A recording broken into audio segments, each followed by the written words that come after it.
India speaks loudly देख रहे हैं आप। मैं हूं आपके साथ प्रांश राठौर। उत्तर प्रदेश के नगीना लोकसभा सीट से नवनिर्वाचित सांसद चंद्रशेखर आजाद अब रामनगरी यानी कि अयोध्या पहुंच चुके हैं। आपको जानकारी दे दें कि नगीना लोकसभा सीट पर इस बार चंद्रशेखर आजाद ने प्रचंड जीत हासिल की है। उन्होंने भारतीय जनता पार्टी, समाजवादी पार्टी और बहुजन समाजवादी के प्रत्याशियों को कड़ी टक्कर दी और इन चुनाव में नगीना सीट पर जीत हासिल की और वह दिल्ली की सियासत तक पहुंच चुके हैं। अब ऐसे में देखा जाए तो चंद्रशेखर आजाद और भी कड़ी रणनीति बनाते हुए नजर आ रहे हैं। जानकारी दे दें कि चंद्रशेखर आजाद अब तक कई न्यूज संस्थाओं को अपने इंटरव्यू में तमाम बातें रखते हुए नजर आए हैं और ऐसे में देखा गया है कि चंद्रशेखर आजाद ने यहां पर कड़ी चुनौती भारतीय जनता पार्टी को दे डाली है। आपको जानकारी दे दें कि चंद्रशेखर आजाद हाल ही में अयोध्या पहुंचे हैं और अयोध्या पहुंचकर उन्होंने मीडिया कर्मियों के सामने खुलकर अपनी बात रखी है। ये बात आप बखूबी जानते ही हैं कि अयोध्या में इस बार के लोकसभा चुनाव में भारतीय जनता पार्टी का हाल क्या कुछ हुआ है।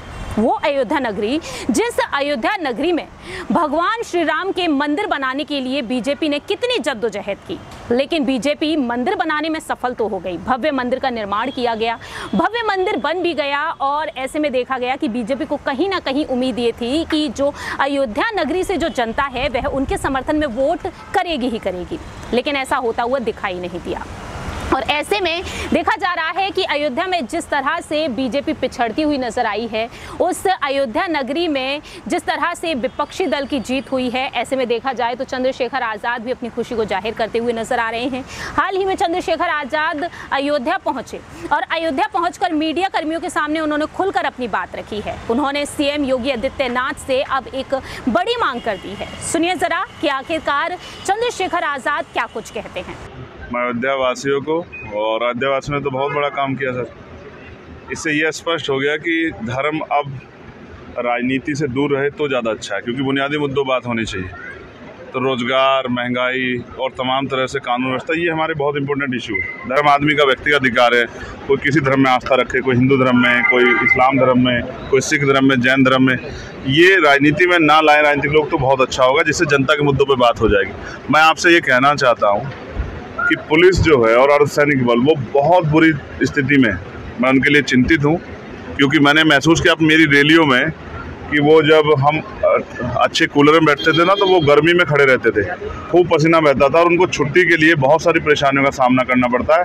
मेरी ये मांग है सरकार से, और मैं पार्लियामेंट में इसको उठाने वाला हूँ कि उनको 8 घंटे की ड्यूटी की जाए पुलिस की, पूरे देश स्तर पर जहाँ जहाँ पुलिस वर्किंग कर रही है, और उनको जो है उनकी वेतन विसंगति दूर की जाए, बॉर्डर स्कीम से उनको छुटकारा दिया जाए और उनके बच्चों के बारे में सोचा जाए। बहुत परेशान है वो लोग। अगर हम नहीं सोचेंगे तो कौन सोचेगा? तो हमारी जिम्मेदारी है। मैं स्पेशली उत्तर प्रदेश के मुख्यमंत्री से कहूँगा, उन पर पावर है, वो करें। पुलिस की 8 घंटे की ड्यूटी करें, उनको सप्ताह में 1 दिन छुट्टी दें, उनकी वेतन विसंगतियाँ दूर करें और बॉर्डर स्कीम खत्म करके उनको उनके परिवार के बीच जाने दें। वो भी इंसान। आप बताइए। अग्निवीर को लेकर के क्या निर्णय है? नहीं, अग्निवीर के हम लोग अगेंस्ट है शुरू से ही भाई। अग्निवीर के जरिए एक तो देश की सेना का मनोबल डाउन हुआ है, और आप समझिए ना, अग्निवीर में जो भर्ती हो रहा है उसको भी तकलीफ हो रही है, उसके परिवार को। 4 साल की नौकरी कहाँ करेगा? सब कुछ ठेकेदारी पे नहीं चलेगा ना। इसके लिए समझना पड़ेगा और सरकार इस पर गंभीर रहे तो बहुत अच्छा है। नीट को लेकर के जो अभी निर्णय है, नीट अभी मैं उम्मीद करता हूँ कि सरकार इस पर मान जाएगी, वरना एक बहुत बड़ा आंदोलन हम लोग दिल्ली में करेंगे और देश भर के स्तर पर करेंगे। हम बच्चों के साथ खड़े हैं। किसी भी तरह की परीक्षा में कोई भी धोखा नहीं होना चाहिए। ये धोखा है और इसकी जाँच और दोषियों पे सख्त कार्रवाई। अयोध्या से यूपी पुलिस का जो है आउटसोर्सिंग का वो भर्ती का वो लीक हुआ, उसके बाद सफाई। मैं फिर स्पष्ट कर रहा हूँ, सरकार कोई भी ऐसा कदम उठाएगी जो अनकॉन्स्टिट्यूशनल होगा, हम उसके खिलाफ लड़ेंगे। देखिए, इस बात को समझिए, ये एक रिस्पॉन्सिबिलिटी है, नौकरी नहीं है, रिस्पॉन्सिबिलिटी है। तो हम इससे क्या करेंगे कि जो लोग काम करें उनका मनोबल डाउन करेंगे। ऐसा नहीं होना चाहिए। दूसरा बात यह, अयोध्या में आप आए हैं, अयोध्या से भाजपा आ गई और लोग यहाँ पर अफवाहें फैला रहे हैं सर सोशल मीडिया। आपने सुना कि चंद्रशेखर आजाद किस तरीके से अपनी बात रखते हुए नजर आए हैं। अब यहाँ पर ये देखने वाली बात होगी कि आखिरकार उत्तर प्रदेश के मुख्यमंत्री योगी आदित्यनाथ उनकी इस मांग को पूरा करेंगी या फिर नहीं। ये देखना काफी ज्यादा अहम हो चुका है। आपको जानकारी देते चलें कि अयोध्या में जो देखा गया वो नजारा साफ तौर पर देखा गया कि किस तरह से अयोध्या वासियों से कुछ वादे किए गए, मुआवजा देने की बात कही गई, लेकिन अब अंदरूनी सूत्रों की माने तो ये बात कही जा रही है कि मुआवजा उन्हें मिला तक नहीं। जिस तरह से लोगों ने अपनी प्रॉपर्टी तक को खो दिया।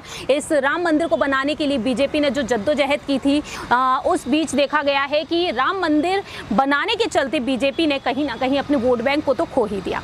अब आने वाले समय में ये देखने वाली बात होगी कि एक बार फिर से भारतीय जनता पार्टी अयोध्या वासियों का दिल जीत पाने में कामयाब हो पाएगी या फिर नहीं, ये देखना काफी ज्यादा अहम हो चुका है।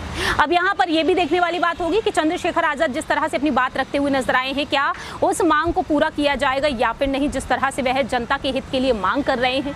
चंद्रशेखर आजाद की इन बातों से आप कितना सहमत हैं, कमेंट सेक्शन में आप भी अपनी राय रख सकते हैं। आपको बता दें कि चंद्रशेखर आजाद ने नगीना लोकसभा सीट पर 1.5 लाख मतों के अंतर से बीजेपी के उम्मीदवार को ही हरा दिया, ओम कुमार को।